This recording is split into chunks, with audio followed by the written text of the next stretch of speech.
हरे कृष्णा। आज की इस क्लास में सभी भक्तों का स्वागत है। हम कीर्तन से स्टार्ट करेंगे।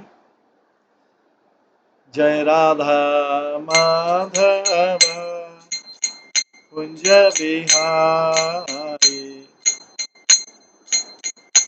जय गोपी जन वल्लभ गिरिवर धारी, यशोदानंदन ब्रज जन रंजन, यमुना तीरावनचारी,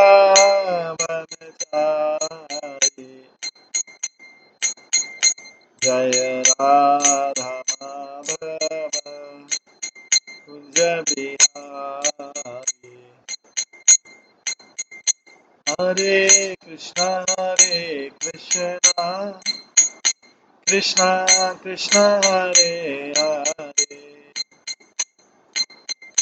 हरे राम राम राम हरे हरे, हरे कृष्णा कृष्णा कृष्णा हरे हरे, हरे राम राम राम हरे हरे,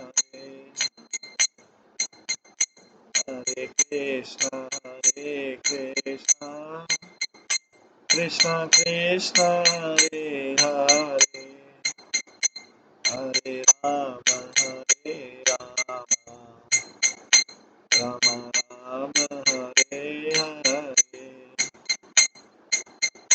हरे कृष्णा कृष्णा कृष्णा हरे हरे, हरे राम राम राम हरे हरे,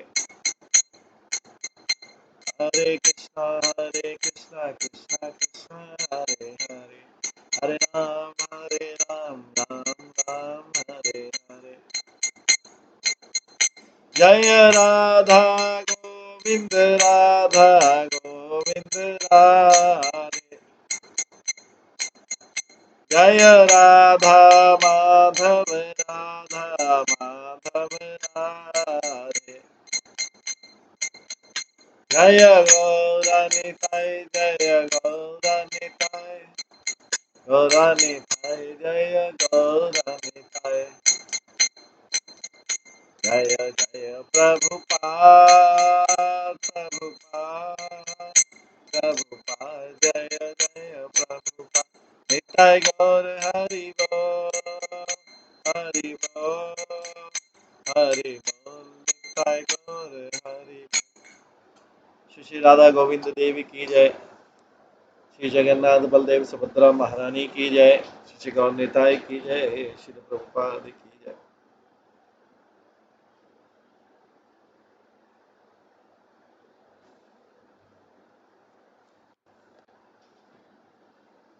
हरे कृष्णा। आज की इस क्लास में श्री बृहद भागवतम क्लास में सभी भक्तों का स्वागत है। कल हम श्रवण कर रहे थे श्री बृहद भागवतम के तीसरे भाग के 5वें अध्याय से प्रेम लव ऑफ गॉड।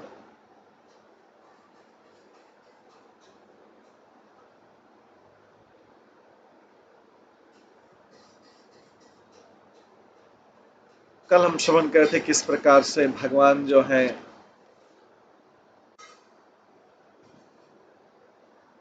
भगवान का रास डांस जो है वह भगवान की भगवत्ता का मोस्ट कॉन्फिडेंशियल, सबसे गोपनीय जो भाग है उसको प्रदर्शित करता है। इसमें भगवान को जो प्रिय है उसका परफेक्शन है। ये जो भगवान का रास डांस है फाइनल लिमिट है उनकी सुप्रीमेसी का, श्रेष्ठता का और उनकी मधुरता का। लक्ष्मी जी जो लक्ष्मी देवी भी उनके डांस में एंटर नहीं कर पाई सैकड़ों अटेम्प्ट करने के बाद भी।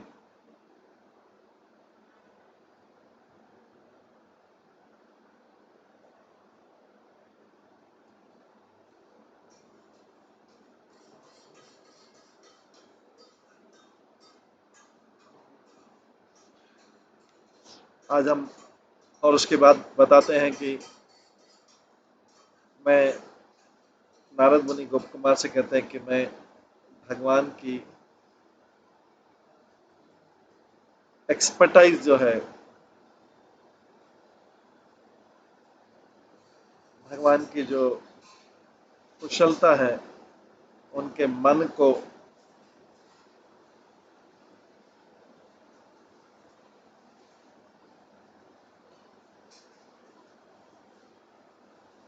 जो छिपाते हैं, उनकी जो कुशलता है उसमें छिपाने की,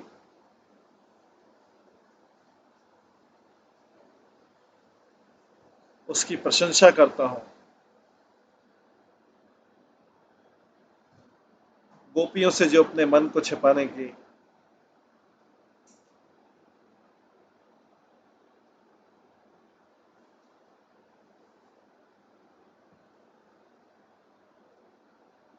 लेकिन जब गोपियां रोने लगी, क्राई करने लगी, तो उन्होंने, भगवान ने अपनी ट्रू फीलिंग को बताया, वास्तविक फीलिंग को बताया अनुभव के द्वारा, और इस प्रकार गोपियों के साथ आनंद प्राप्त किया।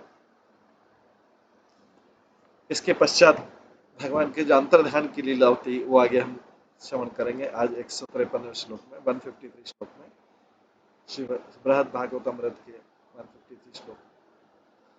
अंतर्धानम तस् अंतर्धानम तस्य तद्विप्रलब्धम लीला दक्षानिशं कौन गायेत् यथा यथास्ता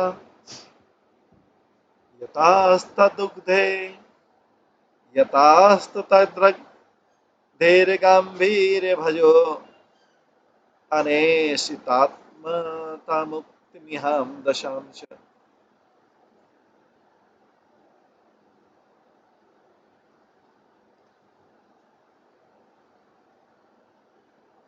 कौन इसका महिमा गा सकता है?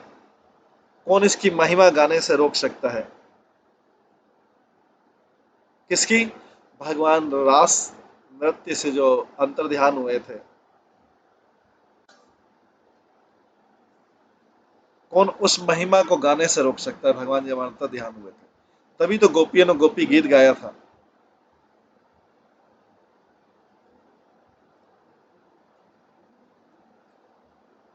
भगवान जो है विरह के लीलाओं में बहुत, भगवान जो है विरह की लीलाओं में बहुत एक्सपर्ट है। हालांकि गोपियां जो है,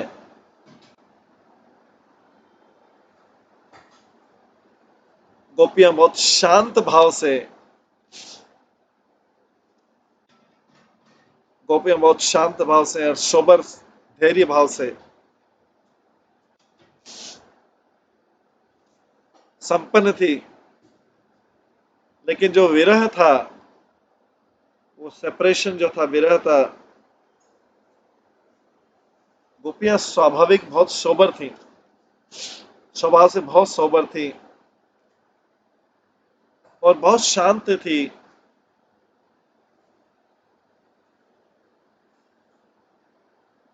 बहुत धैर्य वाली थी, बहुत शांत थी। पर जो भगवान से जो विरह था, उसने गोपियों को उस अवस्था से एकदम अलग अवस्था में ट्रांसफर कर दिया था, ट्रांसपोर्ट कर दिया था। गोपियां गोपी गीत गाने लगी, अलग ही तरीके से बोलने लगी, और उनके हृदय का भाव एकदम विशेष हो गया, जो कभी पहले देखा नहीं गया। तात्पर्य, कृष्ण तो स्पेशली कुशल हैं अपने भक्तों को विरह का भाव देने के लिए। कृष्ण प्रसिद्ध हैं, स्किलफुल है, कौशल है अपने भक्तों को विरह का भाव देने के लिए। कई बार, एक से ज्यादा कई बार उन्होंने गोपियों को ऐसा विरह भाव दिया, दुख दिया, और उनको उनको त्याग करके उनको विरह का भाव दिया था। जब वो रास लीला से भगवान भगवान जब रास लीला से अब प्रकट हुए, तो गोपियां तो ऐसा लगता था पागल हो गई हैं, और पशुओं से और वृक्षों से, पौधों से पूछने लगी कि कृष्ण कहाँ गए। भागवतम के 10वें स्कंद के 30वें अध्याय के 5वें श्लोक की बोलती, दृष्टो वह कश्चिदश्वत्थः, दृष्टो वह कश्चिदश्वत्थः, लाक्षान्याग्रोधना मनः, नंद सुनर गतो हत्वा, प्रेम हास्व आलोकना। गोपियां पूछती हैं, वो अश्वत्थ के वृक्ष, वो प्लक्ष के वृक्ष, वो न्यग्रोध के वृक्ष, क्या तुमने कृष्ण को देखा है?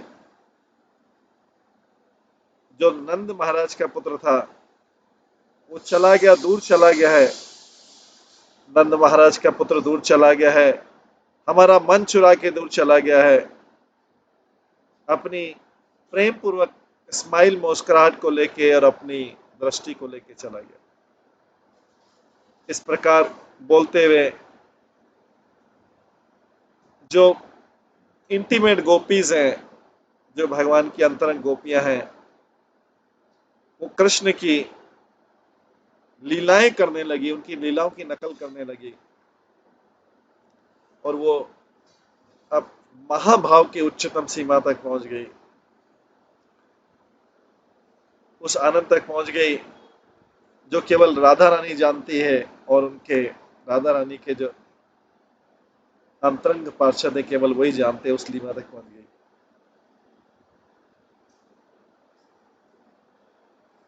आगे के श्लोक में बोलते हैं, बिभेम स्माद्मन्तदर्बोध लीलात्, क्वत तस्याः सार सौभाग्यदानम्, क्व सद्यन्त धानतो रोदनाब्धा, अनाथाया यातनेकाकिनीया। उनके भगवान की लीलाएं इतनी अचिंतनीय हैं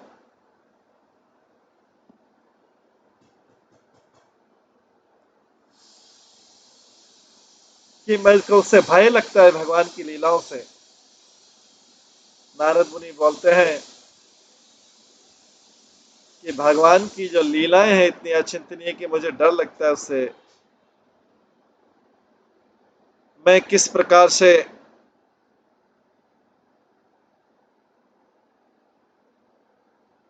सोचूं उसके बारे में मुझे डर लगता है। वो भगवान गोपियों को उस सौभाग्य का सार कैसे दे सकते हैं? एक बार में गो सौभाग्य का सार देते हैं और दूसरी बार में अचानक वो उनको दुख के सागर में डाल देते हैं। ये दुख जो है, ये पीड़ा उसी स्त्री को पता होगी जिसके पास प्राण नहीं है और आत्मा नहीं है। तात्पर्य, नारद जो है कृष्ण की रासलीला को अपने सोच समझ से बाहर मानते हैं। जितना हार्ड वो ट्राई कर सकते हैं वो ट्राई करते हैं, और वो पूरा समझ नहीं पाते हैं। वो केवल कृष्ण को रिस्पेक्ट दे सकते हैं।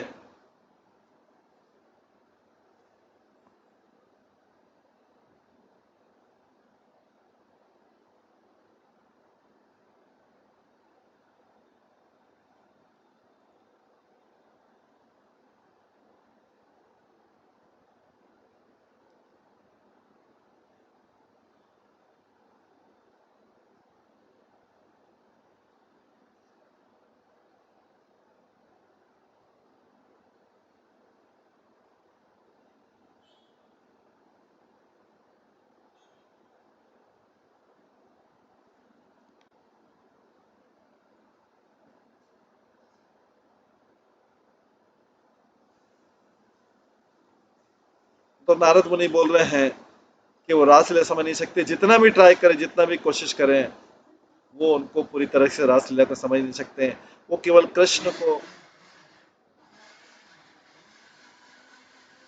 कृष्ण को सम्मान ही दे सकते हैं, और उन्होंने राधा रानी के ऊपर दया की, राधा रानी के ऊपर दया की सबसे बड़ी कृपा की कि उनको वहां से रास डांस से अलग ले गए और फिर इसके बाद में अचानक अप्रकट हो गए, उनको त्याग दिया और इस प्रकार से वो भी शोक करने लगी। उस समय तो उनकी जो राधा रानी की जो सखियां थी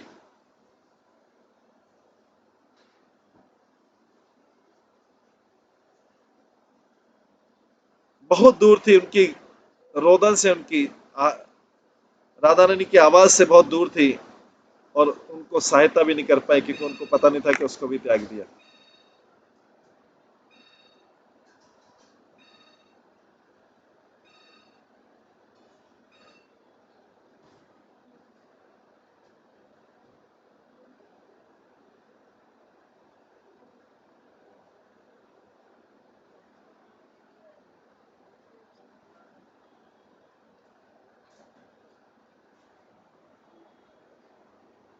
आगे के श्लोक में आता है, तासामर्त्य गीत वद्रोदिनाद्य प्रादुर्भूयानन्दपुरं यधत्त य प्रश्नामुत्तरं तद्ददोच स्वशयनित्वा स्थापकं सोऽवतुतम्।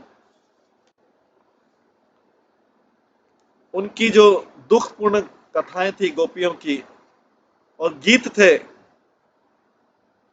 उनकी जो कराई थी, आवाज थी, रोने की आवाज थी जो दुख से भरी हुई थी और गीत में थी, उससे कृष्ण वापिस आ गए और उन्होंने उनको शुद्ध आनंद से भर दिया पूरा। तब कृष्ण जो है उनको उनको आंसर देते हैं और कृष्ण बोलते हैं कि मैं आपका ऋणी हूं,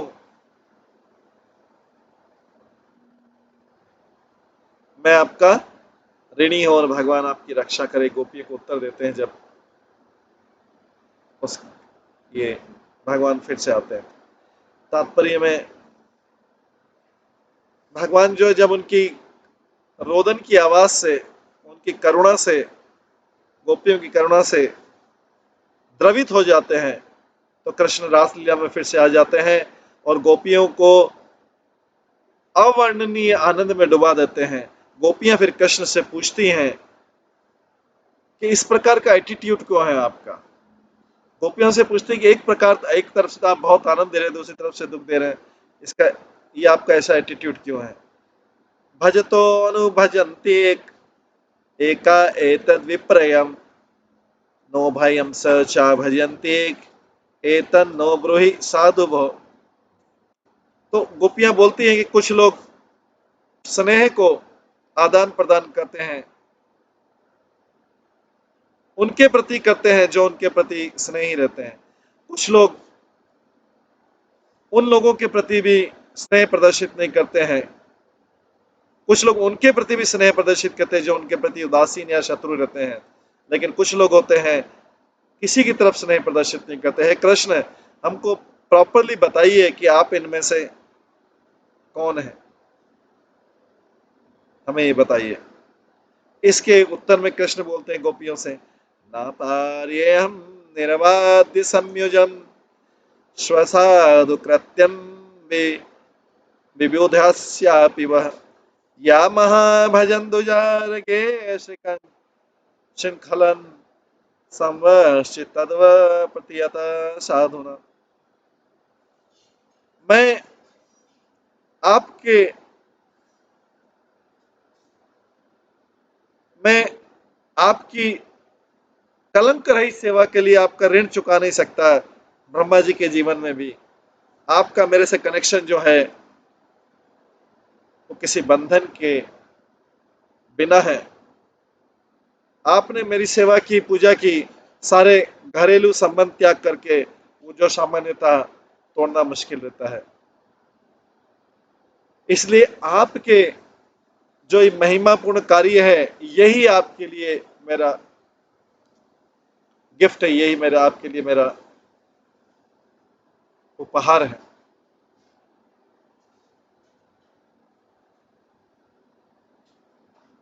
इस प्रकार से गोपियां और भगवान के बीच संवाद चल रहा है।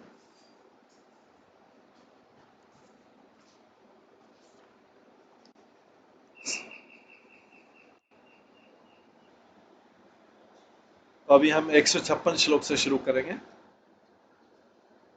सामंडली बंधन चातुरी प्रभो सानरत गीतादि कलशौ दक्षता सा पूर्व शोभादि कथा परंपरा मुष्णाति चेतो मम विश्व मोहिनी।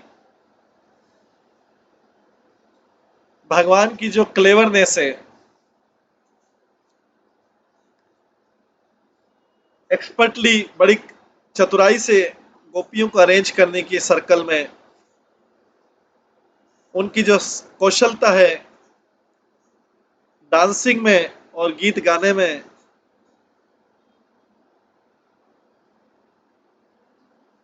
और उसमें पूर्ण सिद्धि है एक के बाद एक में, ऐसा आज तक कभी देखा नहीं गया है। ये ऐसे ऐसे अद्भुत चीजें तो मेरे हृदय को चुरा लेती हैं और पूरे जगत को आकर्षित कर देती हैं। इस प्रकार से नारद मुनि गोप कुमार के सामने भगवान की इस रास लीला का प्रशंसा कर रहे हैं।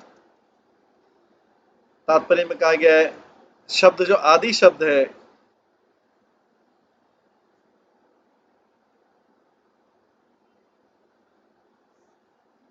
नृत्य गीतादि कलशु, इसमें कृष्ण केवल आर्टिस्टिकली डांस ही नहीं कर रहे हैं, बल्कि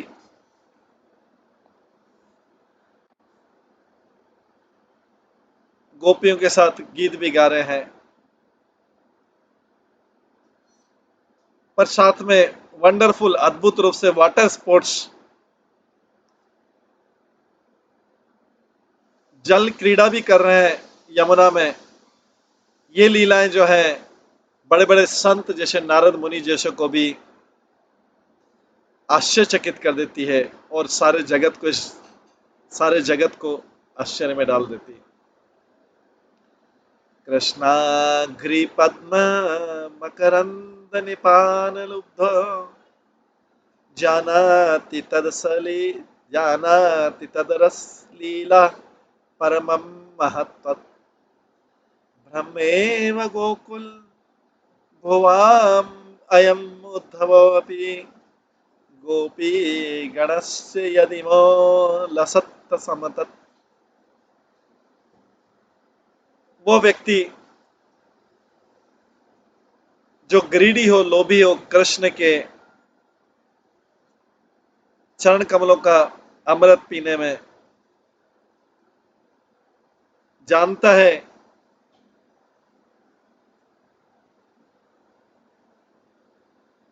कि वो डिवोटी कितने महान है जो इसका आस्वादन करते हैं। ब्रह्मा जी इसलिए आशा करते हैं, आकांक्षा करते हैं उन लोगों के संपर्क में आने का जो जिनका गोकुल में जन्म हुआ है। ब्रह्मा जी ऐसी आकांक्षा करते हैं कि मेरा भी, मैं उन लोगों के संपर्क में जिनका गोकुल में जन्म हुआ है। तो जो लोभी हैं कृष्ण के चरण कमलों का अमृत पीने के लिए, वो जानते हैं कि वो जी ड्योटी जिसका आस्वादन कर रहे हैं कितने ऊंचे हैं। इसलिए ब्रह्मा जी भी उन लोगों के संपर्क में आना चाहते हैं जो जिनका जन्म गोकुल में हुआ है। और हमारे मित्र उद्धव जो हैं,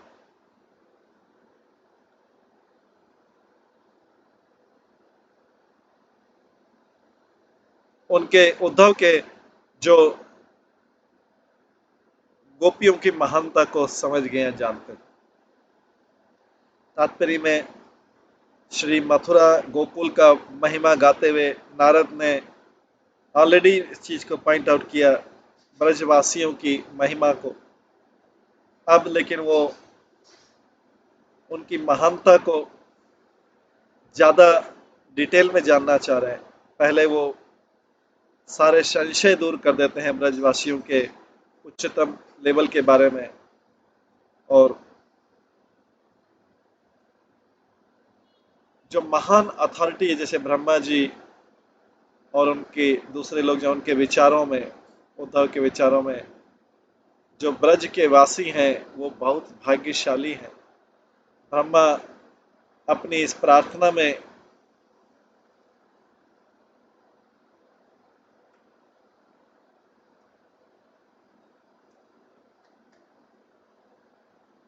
ब्रह्मा इस प्रार्थना में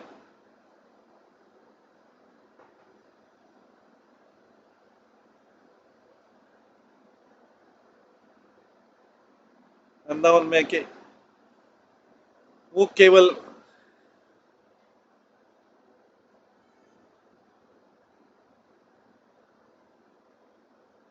कृष्ण के सेवक बनने के उत्सुक नहीं है, पर विशेष रूप से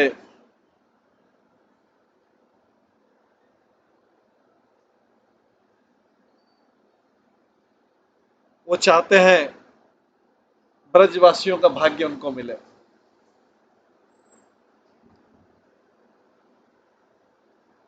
केवल कृष्ण के सेवक ही नहीं बनना चाहते, पर वो चाहते हैं कि उनको थोड़ा सा भाग्य मिल जाए जो ब्रजवासियों को मिला हुआ है। तदभूरि भाग्यम यह जन्म किमपि अतव्यम यद गोकुले अपि कथम मांग्रिरजोभिषेकम यह जीवितम तो निखिलम भगवान मुकुंद त्वद्यापि यत्परराज श्रुतिमृग्यमेव।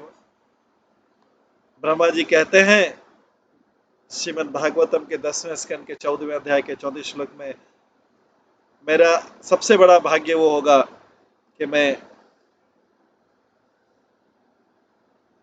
किसी भी प्रकार का जन्म ले लूं गोकुल के वनों में, वृंदावन के वनों में, और मेरा जो सिर है वो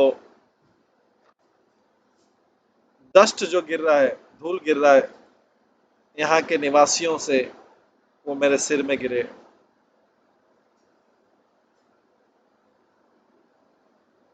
उनका जो प्राण है और आत्मा है वो पूर्ण पुरुषोत्तम भगवान मुकुंद हैं, जिनके चरण कमलों की धूल को अभी भी खोजा जा रहा है वैदिक मंत्रों में। जब उद्धव ने वृंदावन को विजिट किया तो गोपियों की इसी प्रकार की प्रशंसा करते हैं। आसम्महो चरण रेणुजुषम्महं श्याम वृंदावने किमपि गुल्मलतासु साधीनां यादोषयजं स्वजनं आर्यपथं च हित्वा भेजुर्मुकुन्द पदवीं सुखभिर्विग्रहम्। वृंदावन की जो गोपियां हैं उन्होंने अपने पतियों का संग त्याग दिया, अपने पुत्रों का संग त्याग दिया, दूसरे परिवार के सदस्यों का संग त्याग दिया, जिनका संग त्यागना बहुत मुश्किल रहता है, और सतीत्व का रास्ता भी त्याग दिया मुकुंद के चरण कमलों का शरण लेने के लिए।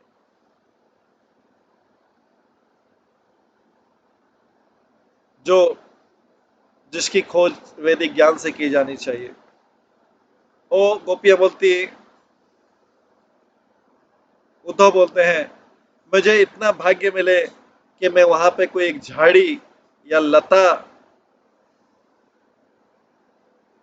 या कोई औषधि बन जाऊं वृंदावन में, क्योंकि और गोपियां जो है उसको अपने चरणों के नीचे कुचल देंगी और अपने चरणों की धूल मेरे ऊपर दे देंगी। ब्रह्मा जी भी धूल में स्नान, गोकुल की धूल में स्नान करने का बोलते हैं, गोपियां भी वैसे उस भाव में बोल रही हैं। तो यहाँ पे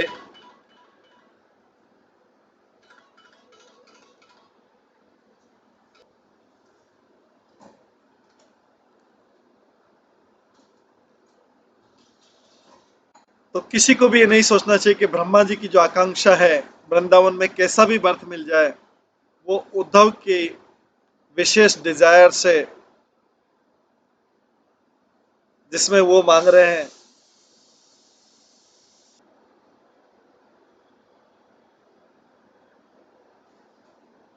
तो तो यहाँ पे बता रहे हैं कि व्यक्ति को सोचना चाहिए कि ब्रह्मा की जो आकांक्षा है वृंदावन में कोई भी जन्म मिले, वो उद्धव की जो विशेष इच्छा है इस विशेष जन्म के, जिसमें गोपियों के चरणों की धूल की आकांक्षा की गई। ब्रह्मा वास्तव में इस भौतिक जगत के नियुक्त शासक हैं, और अगर वो कृष्ण के शुद्ध भक्त बन जाते हैं तो इनके लिए बहुत बड़ी सफलता होगी। उद्धव लेकिन जो है भगवान के ऑलरेडी भक्त हैं, मित्र हैं, वो संतुष्ट तभी होंगे जब कृष्ण के डियर मोस्ट डिवोटी बनेंगे।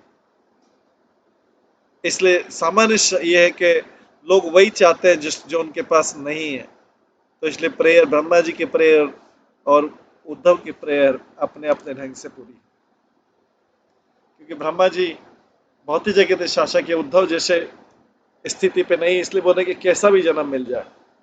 लेकिन उद्धव विशेष जन्म की मांग कर रहे हैं कि गुलमलता ये झाड़ी बन जाओ और गोपियों के पैर के नीचे। येषां हि यद्वस्तु निभाति लोभस्ते तद्वतां भाग्यबलान् विदन्ति गोप्यो मुकुन्दाधरपान् लुब्धा गायन्ति सौभाग्यभरं मुरल्य। जो लोग कुछ चीज प्राप्त करने की आशा करते हैं वो समझ जाते हैं कि जिनके पास वो चीज है वो कितने भाग्यशाली। जिन लोगों के पास कुछ नहीं होता है, जो मांगने के लिए इच्छा करते हैं जो चीज की, वो अगर दूसरों के पास होता है तो वो सोचते हैं कितने भाग्यशाली। इसलिए गोपी जो है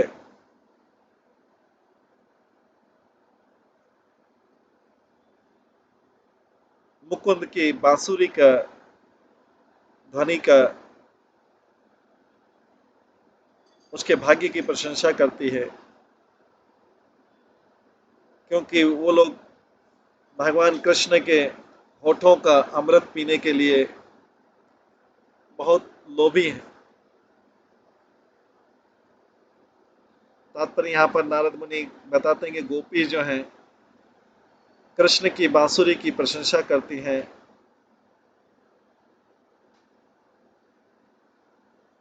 गोपी जो है कृष्ण की बांसुरी की प्रशंसा करती हैं,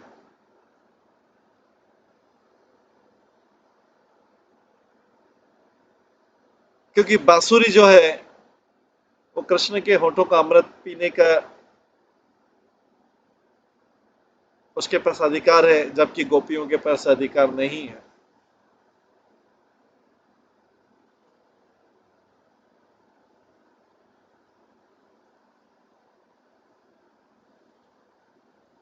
गोप्या किमाचरद अयम कुलाशम स्म वेणु दामोदरधर सुधनपि गोपिकानां भुङ्क्ते स्वयं यत् अभीष्टरसं हृदयनीयो स्यात् तचोश्रु मम तस्त्रवो यथारः।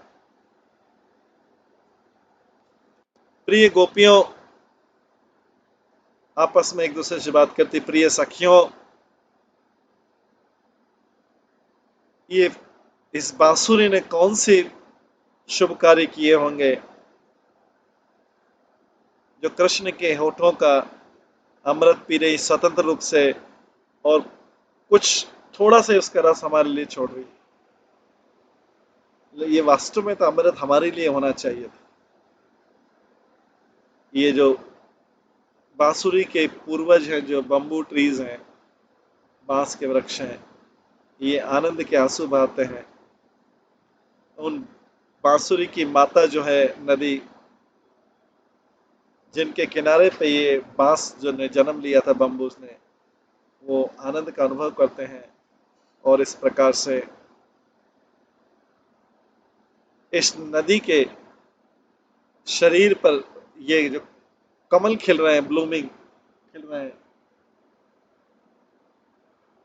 ये हेयर के समान है, बालों के समान है। तद्गोष्ठलोकेषु महाद्भुतास्य शक्ति सदा प्रेम भरेण तेषु गया गतं ज्येष्ठसुतं स्तुवन्तं विधिं नमन्तं न दिदृक्ष अपि।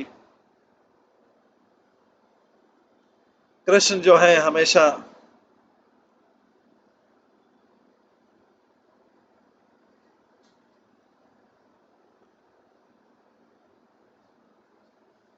इतने प्रोफाउंडली, इतनी गहराई से आ सकते हैं अपने प्रिय साथियों के साथ में और उनके प्रेम के लिए कि कृष्ण जो है ये भी केयर नहीं करते हैं कि ब्रह्मा जी जो हैं उनके सबसे बड़े पुत्र जो ब्रह्मा जी हैं वो उनको प्रणाम कर रहे हैं। तो वृंदावन में जो है कृष्ण अपने आप को पूरा अपने फ्रेंड्स को, अपने मित्र को और परिवार को दे देते हैं। सो बड़े बड़े जब डेमिगॉड जो हैं, देवता हैं और ऋषि हैं, जब उनको विजिट करने आते हैं वो उनको मुश्किल से ध्यान दे पाते हैं।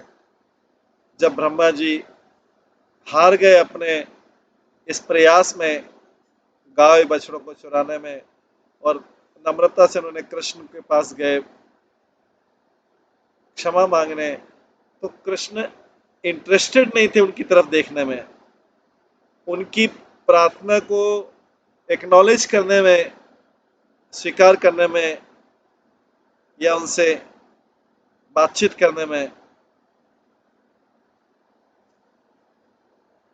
बाद में जब इंद्र ने वृंदावन को नष्ट करने का विचार किया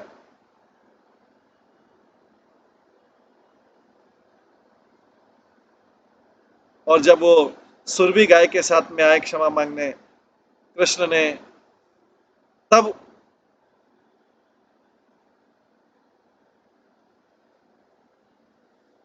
कृष्ण कृष्ण ने इंद्र से बात की क्योंकि इंद्र जो डरा हुआ था कि उसकी स्वर्ग की पोजीशन नहीं चले जाए।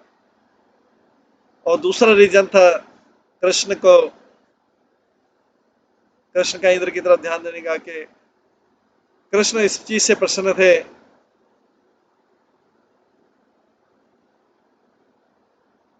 कि उनको गोविंद नाम से उनका अभिषेक किया गया और उनके दो नाम दिए गए, गोविंद और उपेंद्र।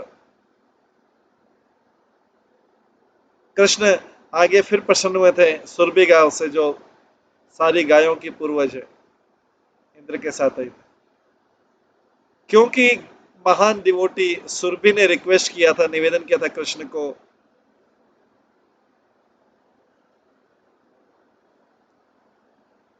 कि इस इन देवता को अपराध क्षमा कर दो, तो कृष्ण ने उनको बड़ी दया के साथ इंद्र को डील किया था।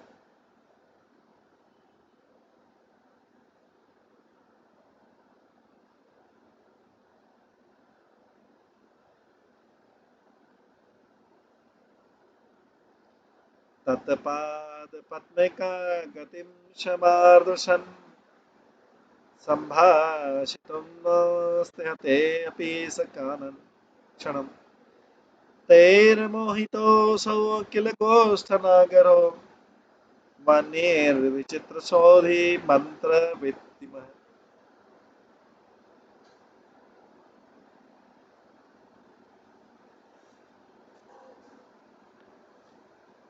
एक क्षण के लिए भी कृष्ण जो है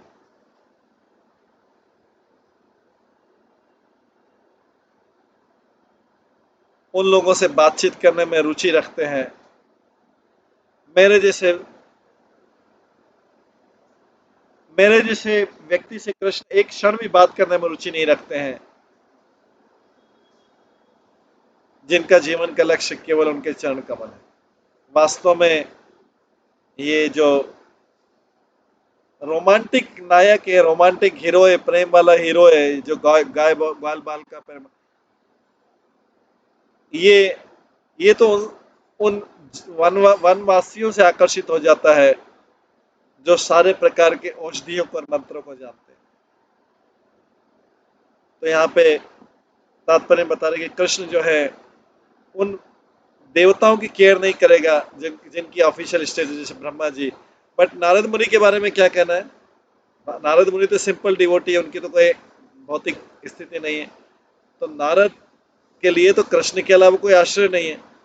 लेकिन नारद मुनि यहाँ पे दुख प्रकट करते हैं कि कृष्ण इतने बिजी हैं ब्रजवासियों के साथ कि उसके पास उनके पास टाइम नहीं है कि वो उनसे हेलो भी बोले। और ग्रीटिंग की बात क्या है? इस नारद मुनि जैसे ऋषि के लिए प्रणाम करना करना, उनको आदर देने की तो बात क्या, उनको हेलो भी नहीं करने का टाइम नहीं। नारद की ये ईर्ष्या ये सजेस्ट करता है, ये प्रेरणा देता है कि जो ब्रजवासी है पूरा कृष्ण कंट्रोल करके रखते हैं अपने मंत्र से और औषधि से। पूर्ण पुरुषोत्तम भगवान जो है वास्तव में तो किसी भी भौतिक प्रभाव से कभी झुकते नहीं है। लेकिन नारद ने अपने आनंद में ये सोचा केवल एक ही शक्ति जो है कृष्ण को नियंत्रित कर सकती है, ब्रजवासियों का शुद्ध प्रेम है।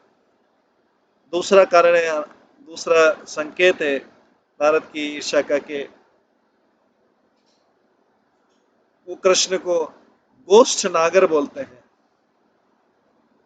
मतलब गोष्ठ नागर, रोमांटिक हीरो, गांव का रोमांटिक हीरो। ये ये चीज बताता है कि हालांकि कृष्ण बहुत चतुर हैं, लेकिन ब्रजवासी उनसे भी ज्यादा चतुर है क्योंकि वो उनको अपने नियंत्रण में रखते हैं।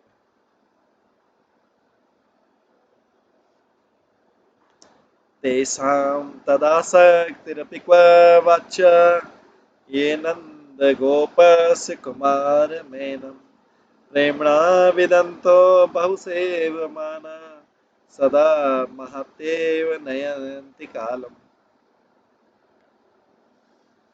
कौन वर्णन कर सकता है ब्रजवासियों का कृष्ण के प्रति आसक्ति का?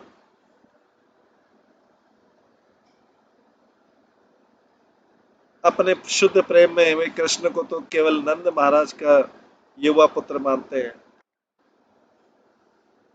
और हालांकि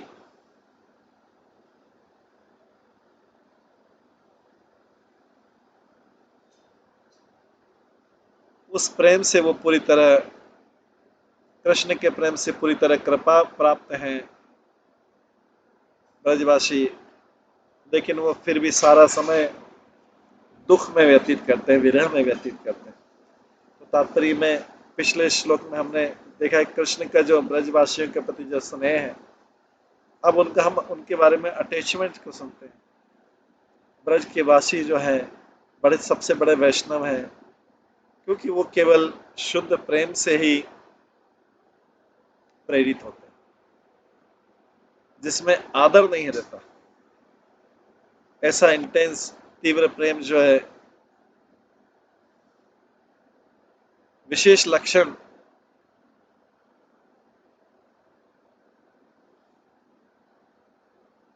ये जो इंटेंस प्रेम है, तीव्र प्रेम है, तो अप्रशिक्षित आंखों को एक विशेष लक्षण दिखाता है, वो है अप्रसन्नता का चिन्ह।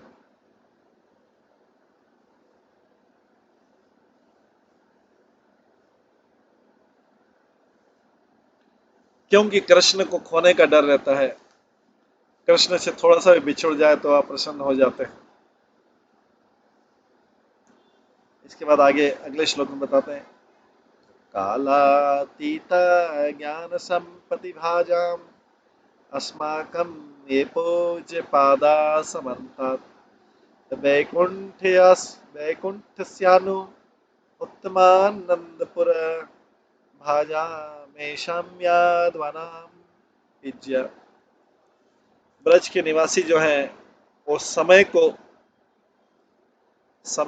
क्रॉस कर चुके हैं। हम में से जो लोग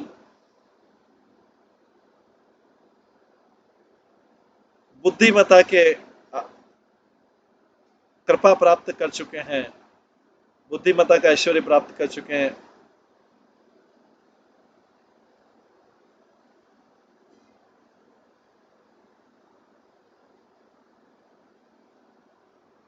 उनमें से जो बुद्धिमत्ता का ऐश्वर्य प्राप्त कर चुके हैं, उनके चरण जो हैं पूजनीय हैं। यहाँ के यादव लोग भी जो वैकुंठ के द्वारका की आनंद की श्रेष्ठता का जानते हैं, वो भी ब्रज के निवासियों की पूजा करते हैं। तात्पर्य ये गलत होगा ये सोचना कि जो ब्रजवासी हैं कृष्ण को अपने में से एक समझते हैं। ये गलत सोचना गलत होगा कि ब्रजवासी जो है अब उनको अपना समझते हैं, क्योंकि वो उनकी भगवान वाली पोजीशन को नहीं जानते। ब्रजवासी वास्तव में ब्रज के जो भक्त हैं अज्ञानी नहीं है, ना वो अपना समय व्यर्थ करते, ना कष्ट पाते हैं। वे इस प्रकार का इसलिए करते हैं कि शुद्ध प्रेम के कारण।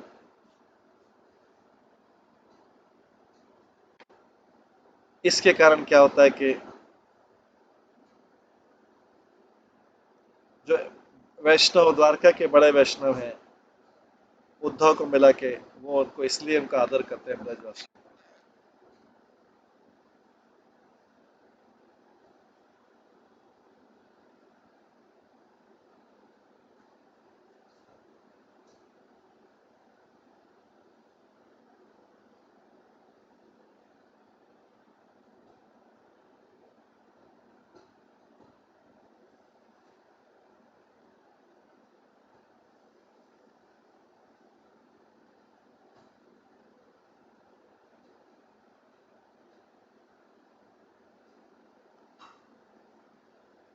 आगे बोलते हैं, कृष्णेन ब्रज जना किल मोहितास्ते तेसा व्यमोहि भगवान इति सत्य में गत्या मये सहि विस्मृत देव कार्यो अनुस्मारितः किमपि कृत्य मयो कथचित्।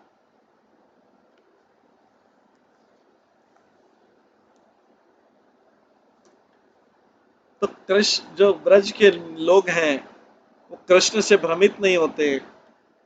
सत्य तो है कि कृष्ण उनसे भ्रमित हो जाते हैं। जब कृष्ण भूल जाते हैं कि देवताओं के लिए उन्हें क्या करना है, तो मेरे को उनके पास जाना पड़ता है और उनको रिमाइंड करना पड़ता है, हे भगवान आपका कुछ बाकी कार्य भी है आपका। तात्पर्य, जब कृष्ण ने कैसी असुर को मारा तो नारद मुनि वृंदावन गए और कृष्ण को कन्विंस किया कि उनको मथुरा भी जाना है और कंस का वध भी करना है और उनके शत्रुओं का वध करना है। अपनी चतुर प्रशंसा से और तर्क से नारद मुनि ने कृष्ण को याद दिलाया कि कृष्ण को देवताओं को दिए गए प्रॉमिस को भी तो पूरा करना है और पृथ्वी को जो है अपने इस बर्डन से मुक्त करना है। स्वतम बुधार भूतानाम दैत्य प्रमथा रक्षसाम अवतीर्णो विनाश्य साधूनां रक्षणाय च।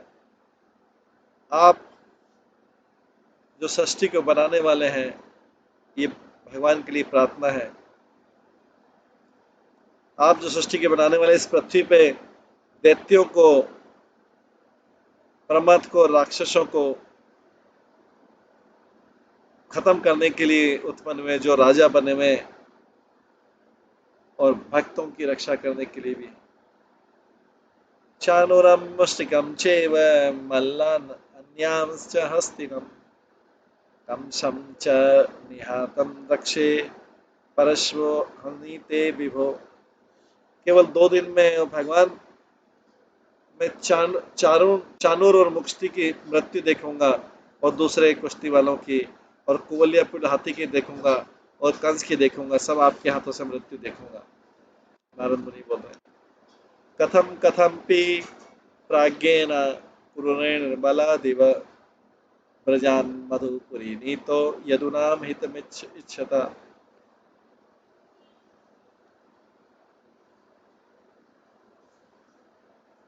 किसी प्रकार से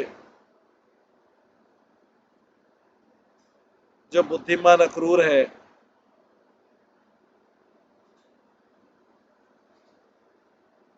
वो यदुओं का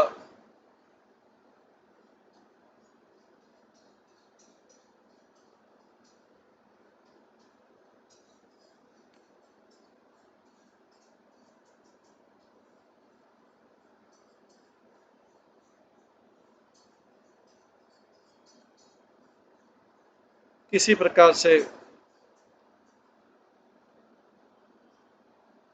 जो बुद्धिमान अक्रूर है वो यदुओं का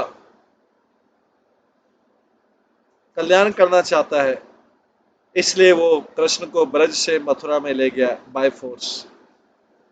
तात्पर्य, कृष्ण को अपने पेरेंट्स, अपने माता पिता के कष्ट बता के, वासुदेव देव की कष्ट बता के अक्रूर ने कन्विंस किया कृष्ण को मथुरा आने के लिए। वृद्धौ पाद्या पितरौ परा भृत्यम अगा आगतो भरतस्य ते तत्कृते तेन कमशेन शुभ बुद्धिना। आपके जो एल्डरली पेरेंट्स हैं, अक्रूर बोलता है कृष्ण से, आपके जो वृद्ध माता पिता हैं वो अब से अब निर्भर सेवक हो गए हैं और आपके कारण वो सारे कंस जैसे लोगों से उनको कष्ट मिल रहा है। शतान व्रज जनान शतान व्रज जनान तुम शक्नुयान कदाचन अभिक्षणम याति तत्रैव वसति क्रीडति ध्रुवम। कृष्ण तो कभी भी ब्रज के लोगों को त्याग नहीं सकते, वो वहां पे फिर से लौटते हैं और अपनी लीलाओं का आनंद उठाते हैं। तात्पर्य में अपने नित्य लीलाओं में कृष्ण बार बार मथुरा जाते हैं यादवों की सहायता करने के लिए और बार बार वृंदावन आते हैं, और जब वापस वृंदावन आते हैं वो अपनी वृंदावन की लीलाओं को फिर से स्टार्ट कर देते हैं।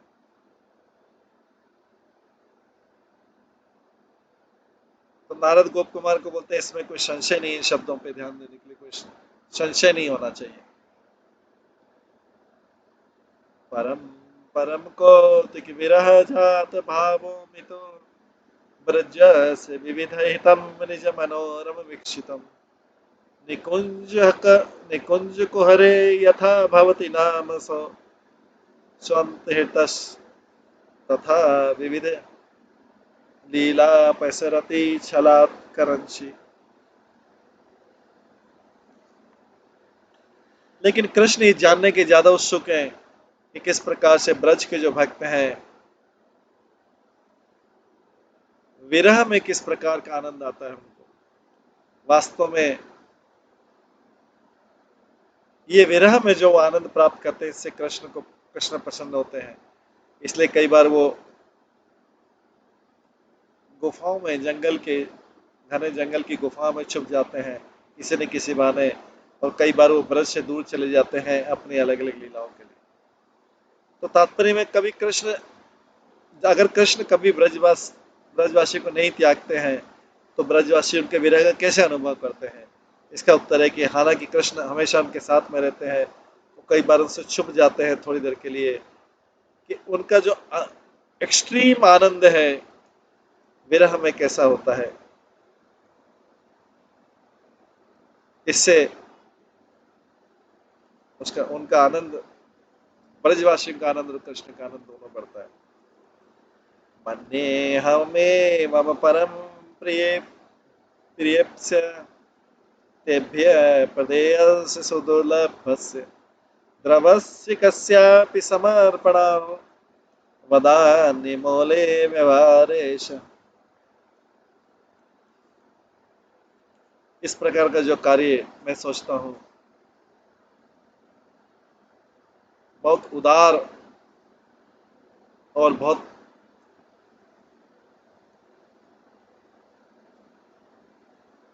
बड़े व्यक्ति के लिए है, क्योंकि वो अपने मित्रों को जो बहुत ज्यादा बड़ा उनकी इच्छित वस्तुएं वो देते हैं, क्या उसका बहुत जो दुर्लभ है। तो तात्पर्य में कृष्ण को किसी को क्रिटिसाइज नहीं करना चाहिए, निंदा नहीं करना चाहिए उनका जो बिहेवियर है वृंदावन के भक्तों के साथ में, क्योंकि वृंदावन के भक्त जो है एक सेकंड के लिए भी उनका वो अनुपस्थिति को सहन नहीं करते हैं।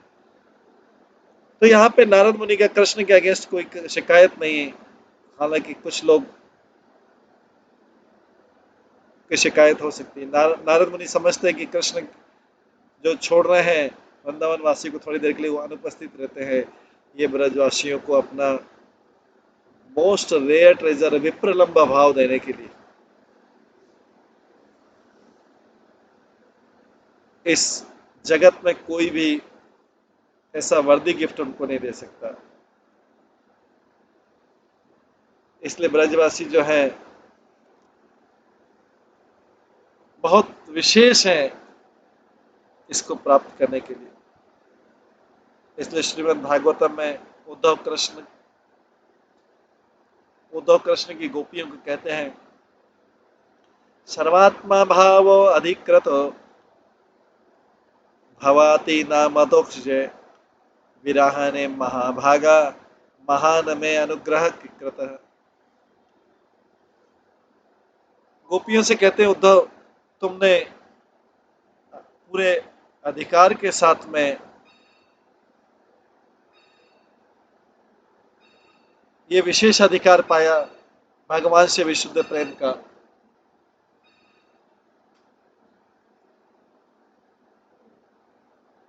वो महिमापूर्ण गोपियां, अब आपने वास्तव में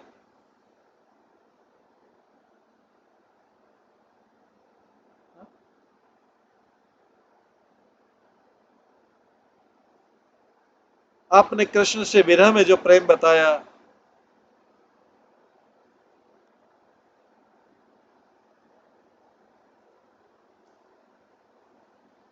ये उद्धव बोलते हैं, वो वास्तव में जब उद्धव से मिलने गए थे तो विरह में जो गोपियां प्रेम बता रही, आपने मुझ पर बहुत कृपा की, उद्धव बोलते हैं, आपने कृष्ण के विरह में मुझसे जो प्रेम बताया। हालांकि कृष्ण जो है अदोक्ष है, भौतिक इंद्रियों को के परे है, लेकिन गोपियों ने, ब्रज की गोपियों ने उन कृष्ण को जीत लिया, अपने विशेष भक्ति से जीत लिया। इसलिए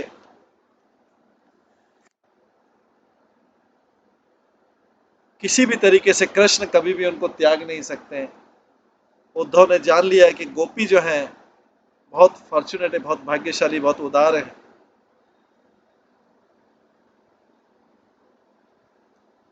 वो गोपियां जो है कृष्ण से तब भी विरह का अनुभव करती थी जब वो उनके साथ में फेस टू फेस रहती थी। यथा क्रीडति तद धूमो गोलोके अपि तथैव स अध ऊर्ध्वा भेदोन्यो कल्पयेत केवलम। जैसे जैसे कृष्ण ब्रज की, पृथ्वी की ब्रज भूमि में प्ले करते हैं, इसी प्रकार से गोलोक में भी प्ले करते हैं, खेलते हैं। ये दोनों क्षेत्र जो हैं, कल्पना कर सकते हैं दोनों अलग अलग हैं, एक लेकिन एक दूसरे के ऊपर है बस। तात्पर्य, पूरा उद्देश्य इस उपदेश का गोप कुमार को ये ज्ञान बताना, श्री गोलोक की महिमा का। वो टॉप मोस्ट आध्यात्मिक जगत है। जो नारद ने गोकुल के बारे में बोला पृथ्वी पे, वही चीज सत्य है, वही चीज सत्य है।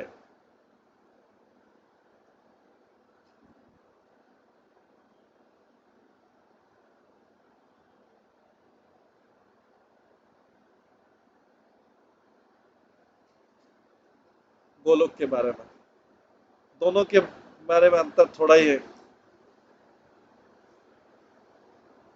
हालांकि उनमें से एक जो है भौतिक जगत के मध्य में है और दूसरा जो है वैकेंट के ऊपर है। वास्तव में दोनों में कोई डिफरेंस नहीं। इस प्रकार से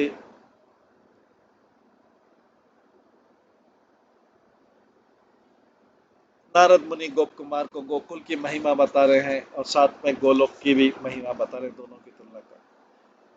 नारद मुनि आगे भी और भी महिमा बताएंगे और उनको गोकुल की तरफ आकर्षित करेंगे।